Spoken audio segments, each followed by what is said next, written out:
Hola, salam Just Talk. Kali ini gue mau bahas yang banyak beredar di timeline gue di Twitter, di IG tentang data yang lama-lama gue terusik juga.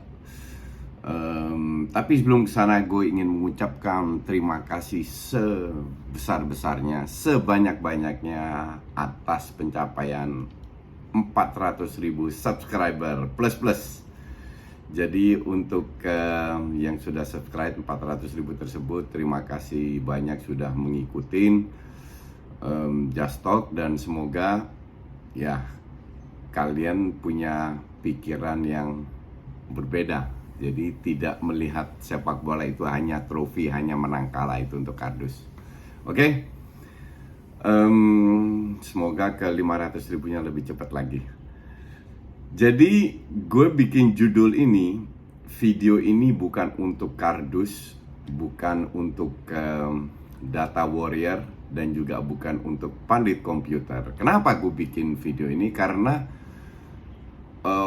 akun-akun yang mengandalkan datanya itu benar, nggak ada salahnya, tapi tidak menggambarkan sepak bola secara utuh. Bahkan Mourinho bilang, kalian boleh cross check, Mourinho yang di dewa-dewakan bilang, orang yang membandingkan sepak bola itu dengan data itu nggak ngerti bola. Itu bukan gue yang bilang, itu Mourinho yang bilang. Oke? Nah, gue juga sadar akun-akun tersebut itu punya hak untuk mengeluarkan data. Iya dong, ini negara bebas. Tapi gue juga terusik, gue juga punya hak untuk melihat dari sudut pandang yang berbeda. Sekarang terserah viewers, setuju nggak setuju, itu hak kalian. Cuman ya mungkin yang para data warriors, pandit komputer itu bisa keluar dari zona nyamannya kalau terlalu sering nonton Just Talk. Oke? Jadi gini, data yang dikeluarkan Mourinho menang berapa kali, bla bla bla bla, itu benar semua, nggak ada salahnya. Oke? Cuman ini sedikit just life. Gue selalu bandingkan seperti ini. Ada dua orang nih. Satu orang kaya, anak orang kaya, koneksinya kuat, semua bagus. Satu orang biasa, rakyat jelata kayak gue. Mereka berdua meneliti karir. Gak lama kemudian si anak orang kaya ini sekolah di sekolah mahal di luar negeri, pulang dengan koneksi bokapnya, dengan KKN. KKN itu kan sah, nggak melanggar hukum ya, jadi direktur. Sementara ini butuh waktu agak lama, tapi karena dia memang hebat, berkualitas, dia juga jadi direktur. Nah,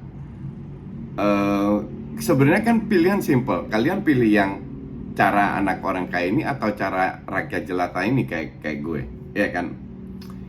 Kalau gue bilang yang kaya, yang naik jadi direktur, yang gajinya gede ratusan juta sebulan, itu masuk lewat KKN, setiap saat bisa dia bisa diganti, ya. Karena kalau bokapnya drop atau ada kasus, dia tidak di backup dengan di root yang lama, dia setiap saat bisa diganti. Sementara yang kaya atau jadi direktur yang dengan jalan yang benar, dengan SOP yang benar, ini sulit digantikan karena memang dia layak berada di atas, dan dia layak untuk mendapatkan posisi dan gaji dan lain-lainnya sesuai dengan kapasitas dia. Nah, analoginya di mana? Kembali ke sepak bola. Ini kan channel sepak bola. Kalau lu menang hanya dengan hal-hal yang tidak disuka orang, dengan parkir base, dengan apa, sementara lu punya kualitas bermain dengan bagus, kita fair, kita kembali ke data, cek berapa tim 10 tahun terakhir yang mendapatkan trofi bermain dengan parkir base. Ada mungkin 10-15%. Sisanya karena kualitas pemain bagus, karena bermain bagus, maka dari itu mereka sering jadi juara. Kalau nggak sering jadi juara pun, mereka berada selalu di papan atas. Oke?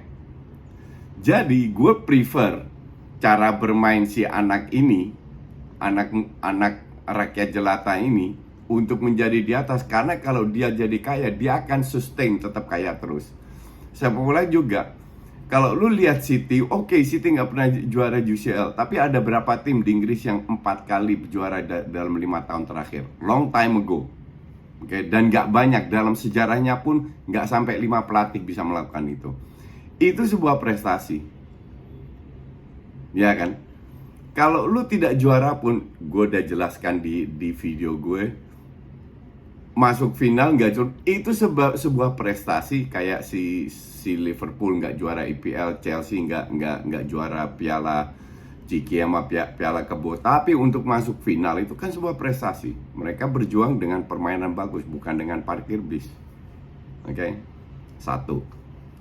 Kedua, kita lihat levelnya Conference League. Lu coba cek nama-nama yang ikut Conference League, setengahnya lu tahu nggak? Gue rasa lebih dari setengah kalian nggak tahu. Kalau gue, ya karena jam terbang gue lebih tinggi lah, puluhan tahun, jadi sebagian besar gue masih tahu. At least gue nggak tahu, at least gue pernah dengar. Tapi ini kan levelnya level bener-bener dibentuk kasta ketiga loh. Kalau netizen bilang UCL rasa melon, oke? Entah gue yang bilang ya.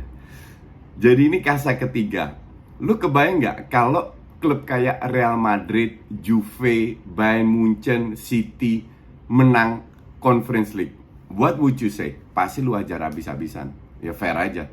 Karena ini bukan level mereka. Nah, pertanyaan gue sekarang, Roma itu klub besar atau enggak? Udah gitu aja. Kalau lu merasa Roma klub besar, ya enggak. Menang Conference League itu untuk gue nggak jauh beda sama Audi Cup. Itu sebuah prestasi. Kalau lu merasa Roma klub besar, itu bukan sesuatu yang patut dibanggakan, hanya murni karena lu harus menang trofi. Kecuali lu anggap Roma klub kecil, kayak apa ya, kayak Bodo Glimt atau kayak Feyenoord. Itu kan udah lama nggak menang apa-apa. Feyenoord itu dulu klub besar. Kalau menang gituan ya itu luar biasa, ya kan? Nah, jadi kembali lagi, lu nilai AS Roma klub besar atau kecil. Kalau untuk gue, Roma itu klub besar. Maka dari itu, ini bukan levelnya Roma, minimal UEL lah levelnya Roma. Kenapa nggak pernah dibahas bahwa Mourinho itu rank 6? Oke? Kalau dia sehebat itu, kenapa dia rank 6 di Liga Gerusak-Gerusuk loh? Oke?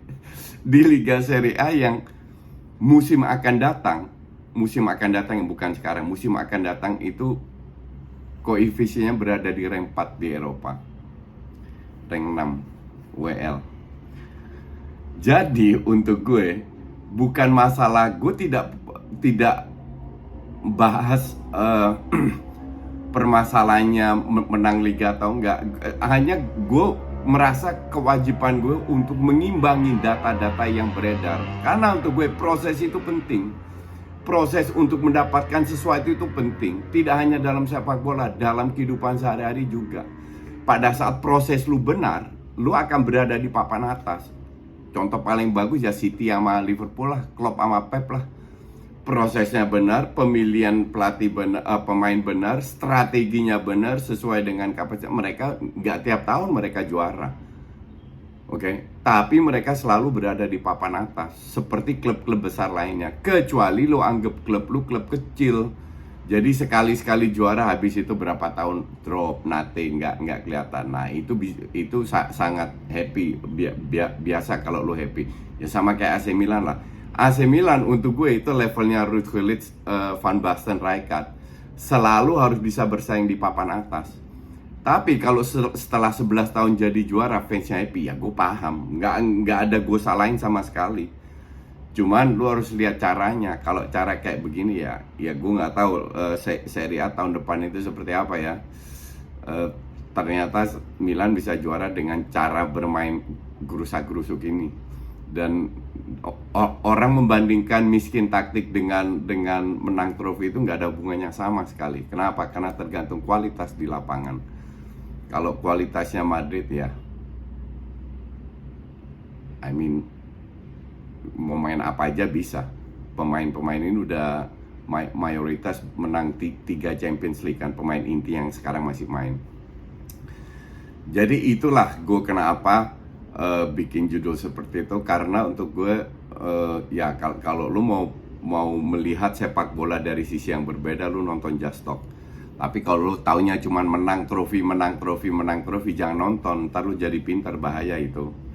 Jadi stay kardus, stay goblok, biar gue punya bahan untuk diskusi. Kalau lu pada pintar semua kan repot, nggak ada yang nonton lagi. Oke, sementara itu dulu, kita lihat next videonya seperti apa. Thanks for watching. Oh ya, sekali lagi terima kasih untuk 400.000 subscriber.